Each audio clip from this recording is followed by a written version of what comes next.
Good morning, Brian with Grand Roofing. We're inside an attic doing a quick roof leak inspection. This homeowner thought they may have had a roof leak over this portion of a bedroom. Told them to be sure we could come back and actually get inside the attic on a rainy day and verify, see what's going on. Sorry if you can't hear me wearing this respirator, but it's pretty dusty in here. I'm not one that likes to gamble with my life. That's not intended to be my lung, so I apologize. Just have to bear with me. Doesn't look bad? Now it's bad. Anyway, we kind of filling in with the kind of the leak I thought this was, and now that I'm up here, I can kind of verify it and give you some tips and things to look for. So, in my experience over the years, this type of leak will be in between a wall, and if it's near a bathroom, it's more than likely going to be a vent pipe coming through. A little bit of the back history. I was here a few weeks back. It's been dry. We're in the fall weather now. We get a chance to come up here. But I told them what I thought it was an old vent pipe leak. That the roof had been replaced in the last 5 to 10 years, and it's an old leak, and they just happened to finally notice it. Let me switch the camera around. I'll show you what I'm talking about. By the way, on the way in, if you could, give it a thumbs up. I appreciate stuff I do and take the time to bring my phone out for you. So the wall goes right here this way. This is a bathroom. This side over here is a bedroom. It's an east-facing bedroom. North-facing bedroom going this way. Right here's east, and there's a hip that divides the two. Inside the bathroom, right at the wall of the vanity, there was a leak, and in the opposing bedroom, right there. So that tells me it's a vent pipe coming through. Now that we're actually up here, it's been raining all night last night, still raining a little bit out there now. What we're going to look for is obvious deck surface that's wet. If the seal around the pipe boot was bad and compromised, water would be coming down the edge of the pipe, which it's not. It's completely dry. And looking down the pipe here, the insulation. You're going to actually try to get up in here and feel the insulation just a little bit here. This all feels dry to the touch. There's some parts, like right here, they're actually kind of clumpy. They feel like more like cardboard. They're not soft cellulose. That tells me it was wet at one time. It started to bond together. You kind of hear it crunching. But it's dry to the touch right now. Also, look up at the pipe. Feel around the pipe. It's completely dry. No sign of moisture. Same here. That looks like this is an old leak. There's nothing wet here.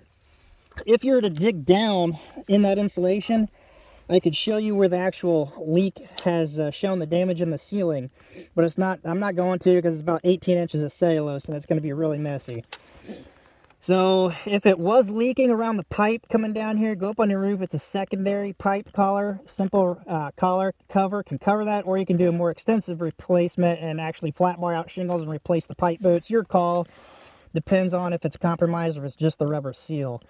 Some other things to be cautious on when it comes to vent pipes like this. One, if you're an installer, be aware, because if those pipes shake or they flex when you're pushing the pipe down, it may not go straight down into a wall and down into your sewer, septic, basement, utility room, whatever. It could actually branch off.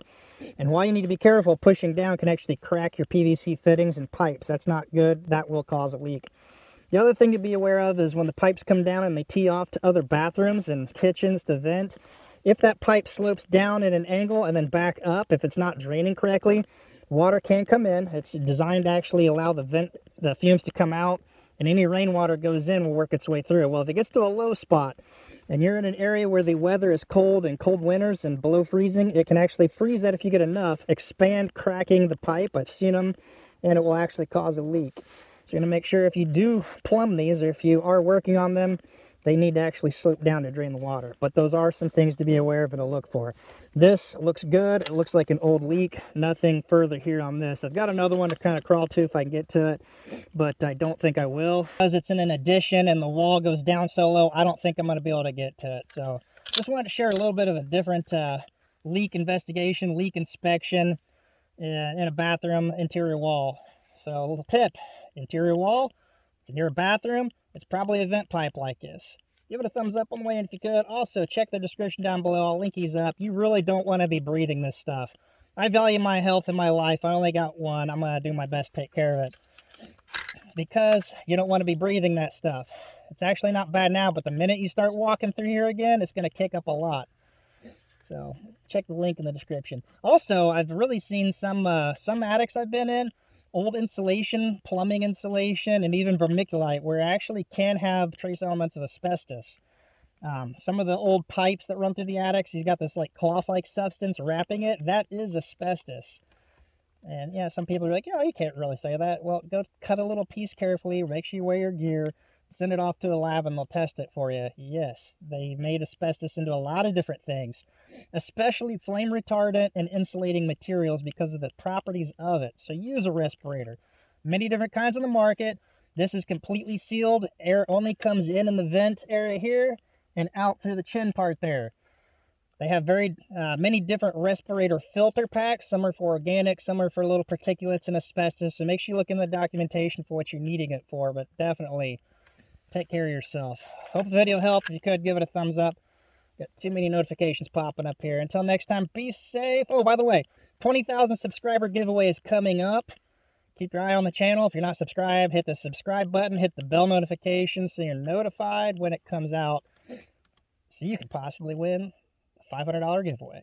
Until next time, be safe, and we'll see you on the next video.